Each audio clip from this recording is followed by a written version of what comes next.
राधे राधे दोस्तों, संस्कृति व्लॉग में आप सभी का स्वागत है। तो कैसे हैं आप सब? आशा करती हूँ कि आप सब अच्छे हैं।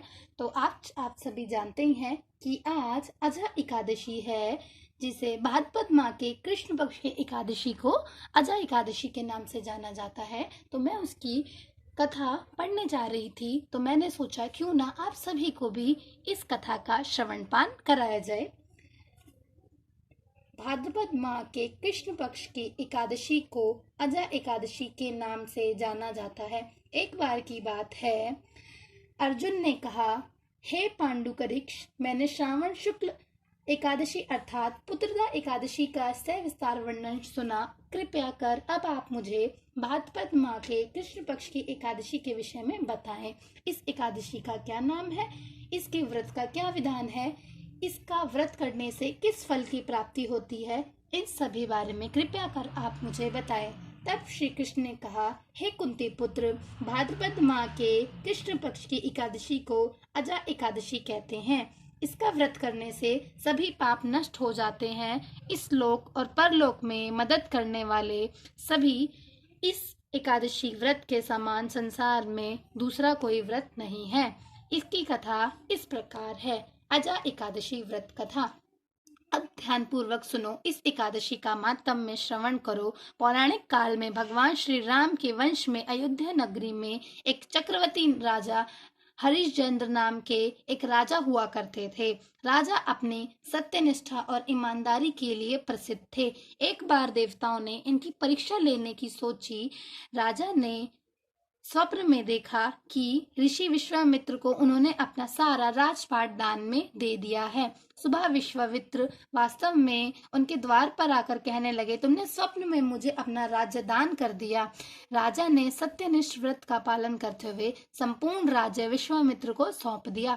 दान के लिए दक्षिणा चुकाने हेतु राजा हरिश्चंद्र को पूर्व जन्म के कर्म फल के कारण पत्नी, बेटा और खुद को बेचना पड़ा। हरिश्चंद्र को एक डोम ने खरीद लिया, जो शमशान भूमि में लोगों को दाह संस्कार के काम करवाया करता था।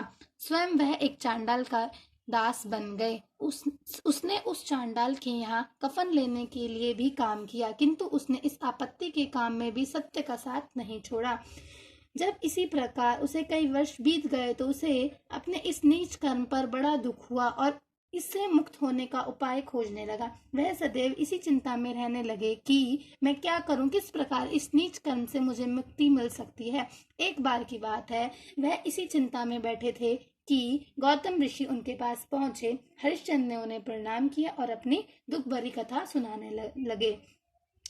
हरिश्चंद्र की दुख भरी कहानी सुनकर महर्षि गौतम भी अत्यंत दुखी हुए और उन्होंने राजा से कहा, हे राजन, भादो माह के कृष्ण पक्ष की एकादशी का नाम अजह है।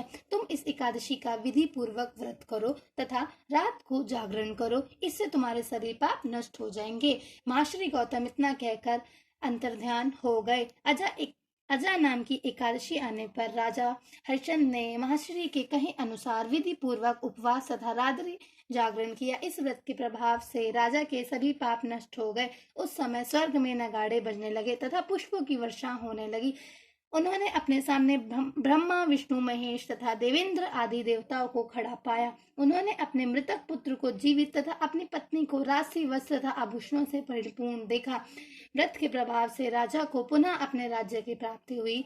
वास्तव में एक ऋषि ने राजा की परीक्षा लेने के लिए यह सब किया था, परंतु अजह एकादशी के व्रत के प्रभाव से ऋषि द्वारा रची गई सारी माया समाप्त हो गई और अंत में हरिश्चंद्र अपने परिवार सहित स्वर्ग लोक को चले गए। हे राजन, यह सब अजह एकादशी के व्रत का प्रभाव था। जो मनुष्य इस उपवास को विधि पूर्वक करते हैं तथा रात में जागरण किया करते हैं, उनके सभी पाप नष्ट हो जाते हैं और अंत में वे स्वर्ग को जाते हैं। इस एकादशी व्रत की कथा के श्रवण मात्र से ही अश्वमेध यज्ञ की फल की प्राप्ति होती है। तो इस प्रकार से ये कथा पूर्ण होती है। तो अब हम नेक्स्ट वीडियो में मिलेंगे, तब तक के लिए बाय बाय। हरि विष्णु, राधे राधे।